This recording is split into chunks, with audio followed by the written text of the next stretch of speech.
आपके अपने YouTube channel geography hub पर आप सभी का स्वागत है। मेरा नाम आभा प्रजापति है। इस चैनल का उद्देश्य आप सभी तक भूगोल से संबंधित विषय सामग्री को सरल एवं सहज रूप में उपलब्ध करवाना है। तो आइए शुरू करते हैं। जनसंख्या भूगोल के अंतर्गत आने वाली टॉपिक प्रवास के सिद्धांत। जनसंख्या प्रवास का मुख्य अभिकर्ता मनुष्य है, जो बहुत ही गतिशील और विचारशील तत्व है, जिसके व्यवहार में अनिश्चितता पाई जाती है। यही कारण है कि जनसंख्या प्रवास के संबंध में किसी निश्चित नियम या सिद्धांत का प्रतिपादन करना अत्यंत कठिन कार्य है। इस संदर्भ में हम्फ्रे महोदय का कथन है, प्रवास का नियम निश्चितता के लिए नहीं बल्कि नियम विहीनता के लिए कुख्यात है। अर्थात प्रवास के संदर्भ में कोई निश्चित नियम नहीं बनाए जा सकते हैं। प्रवास के संदर्भ में कुछ नियम हैं जो निम्नलिखित हैं। तो आइए देखते हैं एक एक करके कौन से नियम है। नंबर 1, रेवेंस्टीन का प्रवास नियम, जिसे इंग्लिश में रेवेंस्टीन लॉ ऑफ माइग्रेशन भी कहते हैं। कभी कभी एग्ज़ाम में इंग्लिश वाले वर्ज़न को देवनागरी लिपि में लिख दिया जाता है, तो इसलिए इसको भी पढ़ना ज़रूरी है। दूसरा नंबर है गुरुत्व मॉडल, ग्रेविटी मॉडल। तीसरा है न्यूनतम प्रयास सिद्धांत, प्रिंसिपल ऑफ लीस्ट एफर्ट। चौथा है मध्यवर्ती अवसर मॉडल, इंटरवेनिंग अपॉर्चुनिटी मॉडल। पांचवा है प्रतियोगी प्रवासी मॉडल, कंपेटिंग माइग्रेंट्स मॉडल। छठा है सूक्ष्म विश्लेषणात्मक मॉडल, माइक्रो एनालिटिकल मॉडल। सातवां है ली का प्रवास सिद्धांत, लीज थ्योरी ऑफ माइग्रेशन। आठवां है सोपानी संचलन मॉडल, स्टेपवाइज मूवमेंट मॉडल। नौवां है कर्षण एवं दाब सिद्धांत, पुल एंड पुश थ्योरी। 10वां है व्यवहार परक मॉडल, बिहेवियरल मॉडल। 11वां है गतिशील संक्रमण मॉडल, मोबिलिटी ट्रांजिशन मॉडल।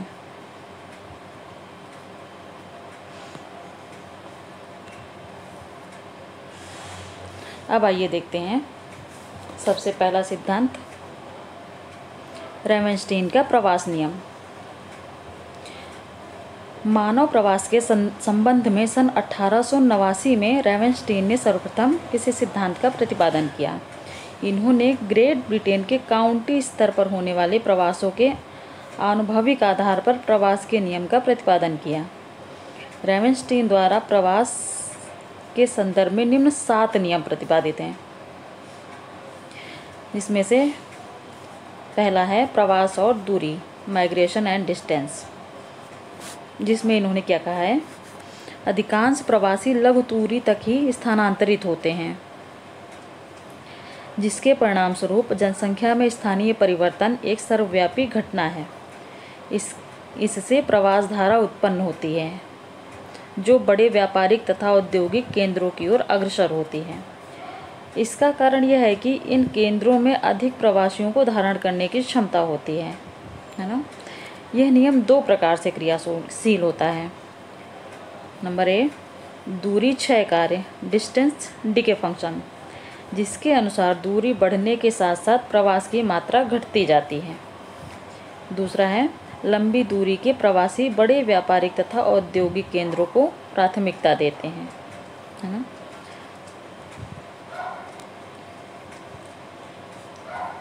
दूसरा नंबर है अवस्थाओं में प्रवास, माइग्रेशन इन फेजेस।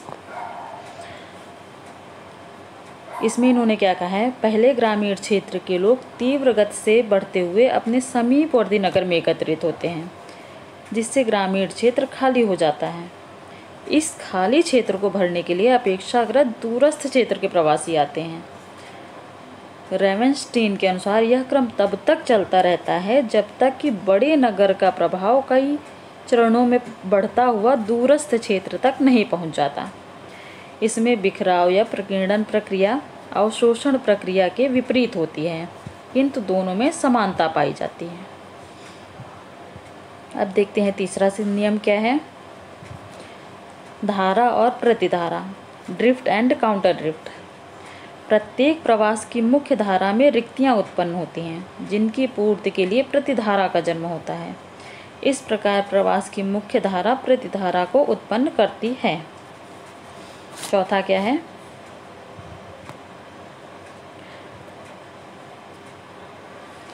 ग्रामीण नगरीय विभेद, रूरल अर्बन डिफरेंशियल। इसमें इन्होंने कहा है नगर निवासियों में ग्राम निवासियों की तुलना में प्रवास की प्रवृत्ति कम पाई जाती है। इसका कारण यह है कि नगरीय केंद्रों में जीवन की सभी सुख सुविधाओं के साथ रोजगार के नए नए अवसर उपलब्ध होते हैं, जिससे नगर निवासियों को बाहर जाने की आवश्यकता कम होती है। सही बात है। शहरों में ये सारे, चाहे स्वास्थ्य ले लो, चाहे एजुकेशन ले लो, सारी सुविधाएं रहती हैं, जबकि गांव में नहीं होती हैं, तो गांव के लोग शहर आते हैं, है ना। ग्रामीण क्षेत्रों में ऐसी सुविधाओं के अभाव में वहाँ के लोग अन्य स्थानों के लिए प्रवास के इच्छुक होते हैं, है ना। ठीक है, बिल्कुल। पांचवा देखते हैं, स्त्रियों की बहुलता, फीमेल मेजॉरिटी। लघु दूरी के प्रवास में स्त्रियों की बहुलता पाई जाती है, जबकि लंबी दूरी के प्रवास में स्त्रियों की भागीदारी बहुत कम होती है। लघु दूरी के प्रवास में सबसे बड़ा कारण विवाह है। आसपास के क्षेत्रों में ही महिलाओं का विवाह होता है, तो इस वजह से उनका प्रवास लघु दूरी तक ही होता है।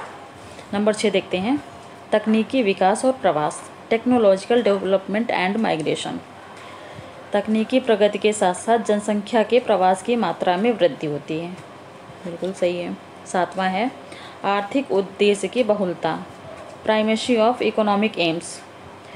प्रवास आर्थिक एवं अनार्थिक दोनों उद्देश्यों से होते हैं, किंतु आर्थिक उद्देश्य ही सर्वोपरि होता है।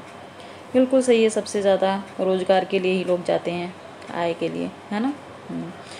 तो इस प्रकार रेवेंस्टीन द्वारा प्रतिपादित प्रवास के अधिकांश नियम व्यवहारिक जगत में सत्य सिद्ध हुए हैं। इनके आधार पर बाद के विद्वानों ने अन्य सिद्धांतों तथा मॉडलों का प्रतिपादन किया, जिसमें से है मध्यवर्ती अवसर मॉडल, सोपानी संचलन मॉडल आदि रेवेंस्टीन के नियमों पर ही आधारित हैं।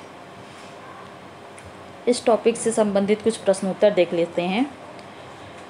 प्रश्न नंबर 1, रेवेंस्टीन के प्रवास नियम के प्रतिपादन का वर्ष निम्नलिखित में से कौन सा है? Option number A 1889, option number B 1989, option number C 1890, option number D 1840। बताइए कौन सा है? 1889, ऑप्शन नंबर ए सही उत्तर। प्रश्न नंबर 2, रेवेंस्टीन द्वारा प्रतिपादित प्रवास के कितने नियम हैं? अगर आपने टॉपिक को ध्यान से सुना होगा तो आपको पता होगा। Option number A 5, option number B 10, option number C 7 या ऑप्शन नंबर डी 12। कौन सा होगा? Option number C 7। Question number 3 देखते हैं, निम्नलिखित में से कौन से सिद्धांत रेवेंस्टीन के सिद्धांत पर आधारित हैं? नंबर 1 गुरुत्व मॉडल, ऑप्शन नंबर बी सोपानी संचलन मॉडल, ऑप्शन नंबर सी कर्षण एवं दाब सिद्धांत, ऑप्शन नंबर डी मध्यवर्ती अवसर मॉडल और सोपानी संचलन मॉडल। कौन सा होगा? ध्यान से ऑप्शन देके बताइएगा, जल्दी जल्दी में बी मत टिक कर दीजिएगा।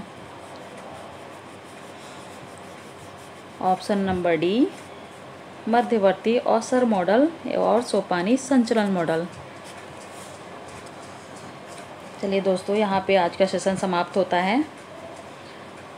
अगले वीडियो में हम आगे के नियम की व्याख्या करेंगे।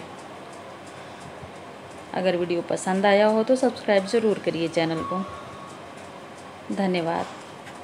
नमस्कार।